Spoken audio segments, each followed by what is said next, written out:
Hola, ¿qué tal? Mi nombre es Oscar Ariel Valencia Matías. Bienvenido a un video más de este canal Yuspuniendi. Eh, en esta ocasión vamos a tratar de este video, lo vamos a dedicar a tratar de despejar una de varias dudas que se generan precisamente del análisis de la ciencia del derecho penal en sí. Dudas que se han despertado precisamente pues por ese interés, ¿no?, en el conocimiento de la ciencia del derecho. Asimismo, también quiero agradecer a todos y cada uno de ustedes por sus felicitaciones. Me han enviado mensajes de diversas latitudes de distintos países. Pues bueno, me da mucho gusto que estos videos les puedan ser de utilidad para aquellos que están estudiando la licenciatura en Derecho, para aquellos que ya terminaron y que pues bueno, a veces es necesario refrescar un poquito algunos conocimientos porque nos dedicamos a una o a otra materia diferente, y a cualquiera que pues le pueda ser de utilidad esta información. En este caso la duda se genera precisamente por tratar de identificar de una mejor manera los elementos normativos, y también en cuanto a cómo se puede interpretar este elemento normativo, ¿no? El elemento normativo va a ser aquella palabra, va a ser aquel elemento gramatical que o del cual no solamente no conozcamos, porque podríamos conocer su significado, pero nosotros, es decir, es un significado que requiere interpretación, es un significado que no es una palabra, perdón, que requiere interpretación, es una palabra, es una situación gramatical que no es cualquier palabra de manera sencilla que pudiéramos emplear en un vocabulario. Es una palabra que tiene un alcance jurídico que va a impactar en la acreditación de la conducta que ha desplegado el sujeto activo, verificar si se encuadra o no en esa descripción típica, y me refiero al tipo penal.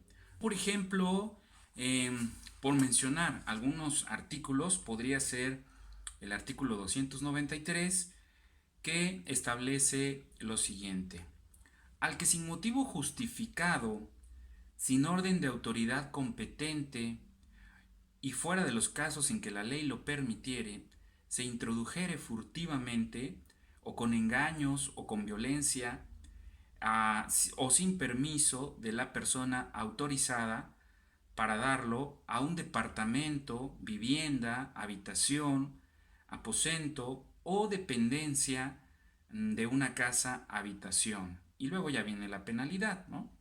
Entonces, la pregunta es, ¿existen elementos normativos dentro de la descripción típica?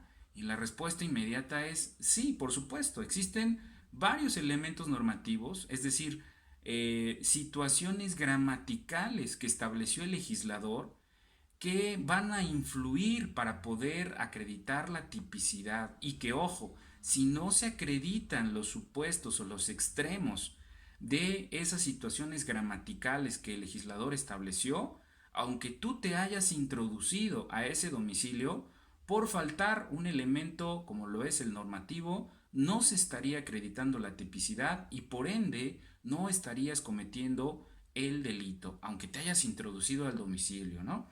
Entonces, aquí el primer elemento salta a la vista, ¿sí? Dice, al que sin motivo justificado, ¿ok? Entonces, primer elemento normativo, motivo justificado. ¿Qué es un motivo justificado? Bueno, es una situación de carácter gramatical que nos está indicando. Entonces el legislador nos está diciendo, sí puedes entrar al domicilio, pero solo si tienes un motivo justificado. Esta palabra sin motivo justificado, por supuesto que tiene límites. Hay una limitante, nos está remitiendo a lo que son las causas de justificación. ¿Se acuerdan cuáles son las causas de justificación? Estado de necesidad, por ejemplo. Es una de las causas de justificación donde puedes sacrificar un bien jurídico de menor jerarquía para salvaguardar uno de mayor jerarquía. Es decir, tenías un motivo justificado, o sea, era más importante el hecho de haber entrado al domicilio y vulnerar esa inviolabilidad del domicilio que te garantiza este tipo penal de allanamiento de morada contra, por ejemplo, integridad física o la propia vida. Si la persona venía siendo perseguida por algunos sujetos que querían privarla de la vida, que querían lesionarla, que querían violarla, etcétera, y ella o él logra ingresar al domicilio. Entonces ya en el análisis de la causa penal se va a determinar que sí tenía una causa justificada, ¿ok? O que si la casa se estaba quemando, por supuesto que se van a ponderar esos derechos, ¿no? Como en este caso el derecho a la vida, el derecho a la integridad física, contra otro derecho que sería precisamente la inviolabilidad del domicilio, la seguridad, etcétera. Sí, espero que sí me dé a entender en esa parte. Dice acá también, sin orden de autoridad competente, ¿es otro elemento normativo? Por supuesto, ¿no? Tendríamos que verificar que no cualquier autoridad es competente para ordenar la introducción a un domicilio. Sabemos que solamente el juez es el autorizado para poder decretar entrar a un domicilio, porque un presidente municipal, porque un gobernador, porque un presidente de la república lo emitió, lo decretó, lo resolvió, por supuesto que no es autoridad competente. Sabemos que una autoridad competente es un juez, ¿no? En el ámbito jurisdiccional.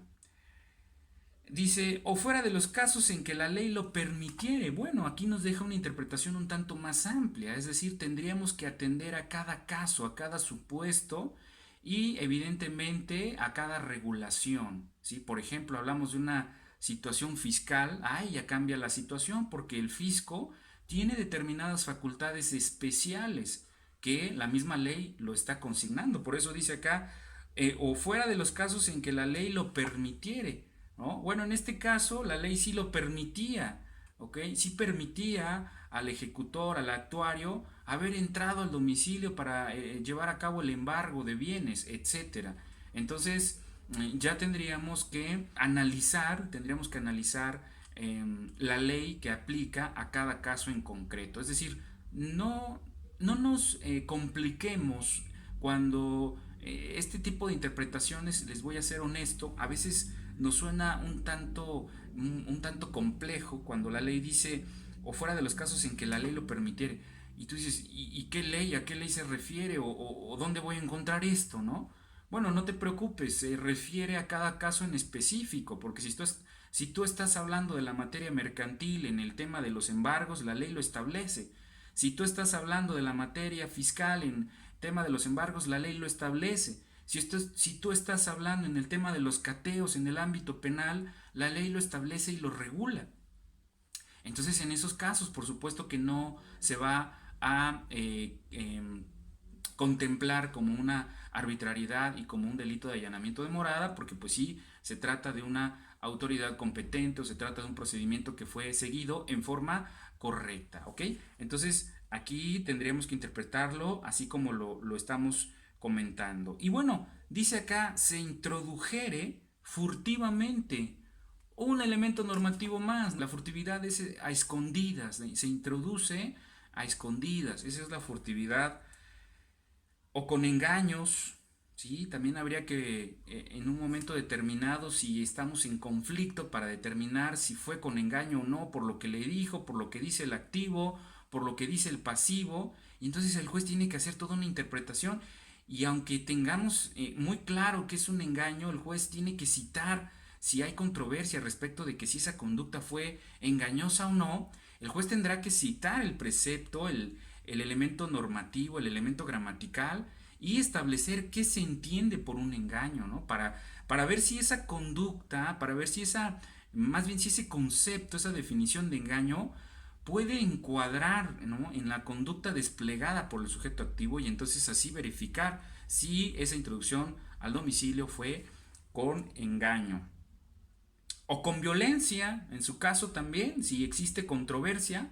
Solo si la violencia es muy clara, no creo que exista controversia, pero si fue un empujón o si fue un insulto o si fue, entonces por supuesto que el juzgador podría establecer el concepto de violencia física, concepto de violencia moral, ¿no? Que la misma ley en artículos posteriores nos los va a establecer, ¿no? Donde dice el mismo legislador, se entiende por violencia tal o cual elemento, o sin permiso de la persona autorizada para darlo. Otro elemento normativo más, tendríamos que analizar, por ejemplo, en una sociedad, quién es la persona que en base a pues la conformación puede o no dar determinada autorización para que una persona, un socio, pueda o no ingresar, o bien a lo mejor no es el dueño de la casa, pero es quien habita, o bien es el hermano, pero resulta que él no es el autorizado y él, ¿sí me explico? Entonces ahí son elementos que tenemos que valorarlos atendiendo ya a cada caso, ¿no? A cada situación que se presente. Y bueno, ahí ya dice a un departamento, una vivienda, habitación, aposento o dependencia de una casa, habitación. Así podemos encontrar muchos tipos penales en los cuales pues se encuentran varios elementos normativos. Entonces, sí es importante que nosotros entendamos que el elemento normativo es aquel que lo vamos a encontrar pues con esta situación gramatical, palabras de cierto alcance que no entendemos o que bien necesitamos fijar su interpretación y sus alcances jurídicos para verificar si la conducta del sujeto activo se encuadra en esa descripción que a su vez se está realizando por medio de la interpretación. Entonces, reiterando, el elemento normativo va a ser aquella situación de carácter gramatical, aquella palabra que se encuentra dentro de la descripción típica y que es menester, es necesario, es fundamental poderla interpretar. Es necesario poderla interpretar, saber qué significa, atender a una valoración primero jurídica. Ya se encuentra establecida en la ley su definición, su concepto. Por ejemplo, al que quisiera abortar a una mujer se le aplicarán de tantos a tantos años de prisión. Inmediatamente tú dices, abortar. ¿Qué es el aborto? No, pues yo sé que el aborto es la expulsión del feto. Sí, pero hay parámetros que el mismo legislador ha establecido. Y dice el legislador en unos artículos anteriores, aborto es la muerte del producto de la concepción en cualquier momento de la preñez. ¿Sí? Entonces ya te está poniendo límites también, hay restricciones respecto de que no todas las conductas en las cuales la mujer no queda embarazada por ese hecho va a considerarse como aborto, que es un tema que vamos a analizar en los delitos en particular. No es lo mismo la concepción, no es lo mismo hablar de concepción que hablar de estado de preñez, ¿sí? Se los dejo de tarea. No es lo mismo hablar de concepción que hablar de estado de preñez. Son dos cosas diferentes. Entonces el legislador dice, al producto, privar de la vida al producto de la concepción en cualquier momento de la preñez. Es decir, necesitaríamos saber entonces a partir de cuándo una mujer está embarazada, a partir de cuándo una mujer está preñada. Se escucha tal vez un poco fuerte el concepto, pero reitero, así lo establece el legislador. Pues una mujer está embarazada cuando hay concepción, no, es diferente, ¿sí? Requiere interpretación. Entonces necesitamos saber qué dice el tema médico, saber qué dice la medicina respecto de estos elementos, qué es concepción y qué es estado de preñez. Cuando logremos identificar estas palabras, estos elementos de carácter gramatical, entonces estamos ubicando el elemento normativo, ¿ok? No es suficiente, no es suficiente el elemento objetivo y subjetivo si la ley te establece estas palabritas, estos elementos de carácter gramatical, tendrás que acreditarlos, tendrás que verificar si esa conducta se está acreditando. Si tú hablas, por ejemplo, homicidio, aquel que priva de la vida a otro, privación de la vida.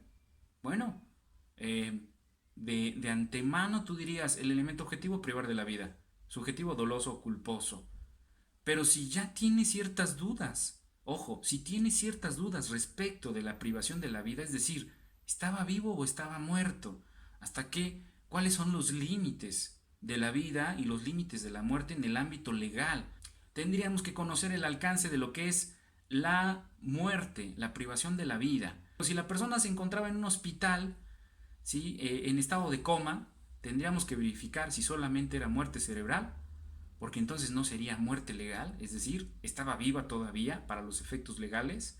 Así pues, entonces, este video es un poquito largo, pero bueno, es importante que podamos entender que un elemento normativo es aquel que pues requiere mucho análisis, requiere de mucha valoración. Entonces, por el momento, pues bueno, traté de establecer la forma de poder identificar los elementos normativos y pues espero que les sea de utilidad esta información. Me dio mucho gusto saludarlos. Hasta la próxima.